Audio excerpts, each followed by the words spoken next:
নমস্কার বন্ধুরা, মৌ কিচেনে তোমাদের সবাইকে স্বাগত জানাই। আজকে দারুণ একটা রেসিপি নিয়ে তোমাদের কাছে আমি হাজির হয়ে গেছি। আজকের রেসিপি হলো চিকেন ভুনা। তো রেসিপিটি বানানোর জন্য প্রথমে আমি খানিকটা কড়াইয়ে জল নিয়ে নিয়েছি, আর তাতে দিয়ে দিয়েছি একটা তেজপাতা, দারচিনি আর এলাচ, আর খানিকটা লবণ। জলটা ভালোভাবে গরম হয়ে গেলে তাতে দিয়ে দিয়েছি চিকেনের টুকরোগুলো। আর চিকেনের টুকরোগুলো বেশ খানিকক্ষণ ধরে একটু ফুটিয়ে যখন চিকেনের টুকরোগুলো সেদ্ধ হয়ে যাবে তখন সেগুলো আমি কড়াই থেকে তুলে নেব।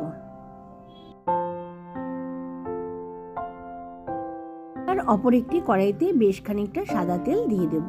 আর তেলটা ভালোভাবে গরম হয়ে গেলে তাতে দিয়ে দিয়েছি দুটো বড় সাইজের পেঁয়াজ কুচি। আর পেঁয়াজ কুচিটা আমি একটু ভেজে নেব।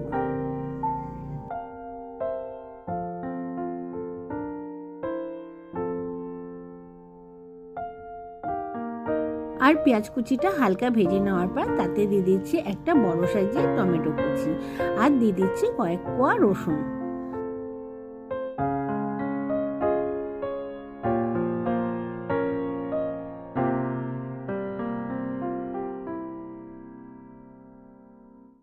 এবারে স্বাদ মতন লবণ দিয়ে মশলাগুলো আমি খুব ভালোভাবে ভেজে নেব।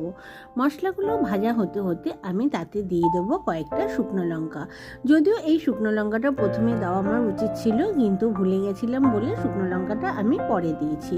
তোমরা অবশ্যই একদম প্রথমেই শুকনো লঙ্কাটা দেবে।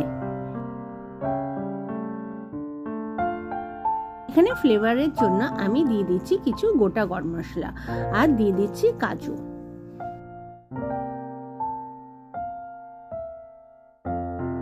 এবার সমস্ত মশলা খুব ভালোভাবে ভেজে নামিয়ে নেব। তারপর মশলাটাকে ঠান্ডা করে মিক্সারে পেস্ট করে নেব। এবার দেখো, আগের থেকে যে চিকেনের টুকরোগুলো আমি সেদ্ধ করে নিয়েছিলাম সেই চিকেনের টুকরোগুলো এখন ঠান্ডা হয়ে গেছে। এবারে আগের থেকে যে চিকেনের পিসগুলো আমি সেদ্ধ করে নিয়েছিলাম সেগুলো হাতের সাহায্যে ছোট ছোট টুকরো করে নিচ্ছি। এই কাজটা অতি অবশ্যই কাঁটা চামচ দিয়ে করা যায়, কিন্তু আমি হাত দিয়ে করে নিয়েছি। দেখো, টুকরোগুলো আমার খুব সুন্দরভাবে ছাড়ানো হয়ে গেছে। এবার কড়াইতে দিয়ে দিচ্ছি খানিকটা পরিমাণে বাটার। আর বাটারটা যখন গলে যাবে তাতে দিয়ে দেবো সাদা জিরে। ফোড়নটা একটু ভেজে নিয়ে তাতে দিয়ে দেবো আগে থেকে পেস্ট করে রাখা মশলাটা। আর দিয়ে দেবো যে মিক্সারে আমি মশলাটা করেছিলাম সেই মিক্সারে জার ধোয়া খানিকটা জল। ওই পেস্টের মধ্যে আমি একে একে সমস্ত গুঁড়ো মশলা দেব।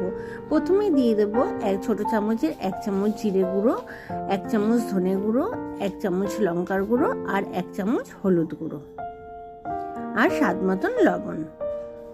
সমস্ত মশলা দিয়ে খুব ভালোভাবে কষিয়ে নেব। মশলাটা যখন খুব ভালোভাবে কষে আসবে তখন তাতে দিয়ে দেবো আগে থেকে ফেটিয়ে রাখা দই। আমি যেহেতু এই রান্নাটিতে দইয়ের ব্যবহার করলাম, তাই তরকারির গ্রেভিটাতে আমি ঝাল আর নুনের ব্যালেন্সটা বজায় রাখার জন্য দিয়ে দেবো সামান্য পরিমাণে চিনি। মশলা কষানোর সময় যদি আমরা খানিকটা চিনি ব্যবহার করি তাহলে মশলার কালারটা কিন্তু ভীষণই ভালো আসে। দেখো, মশলাটা আমার খুব ভালোভাবে কষানো হয়ে গেছে। এরপরে দিয়ে দিচ্ছি ওপর থেকে সেদ্ধ করে ছাড়িয়ে রাখা চিকেনের ছোট ছোট টুকরোগুলো।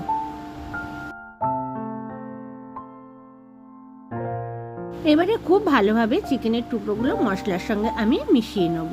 আর তারপরে ওপর থেকে দিয়ে দেবো দুটো কাঁচা লঙ্কা। এতে কিন্তু ফ্লেভারটা ভীষণই ভালো লাগে।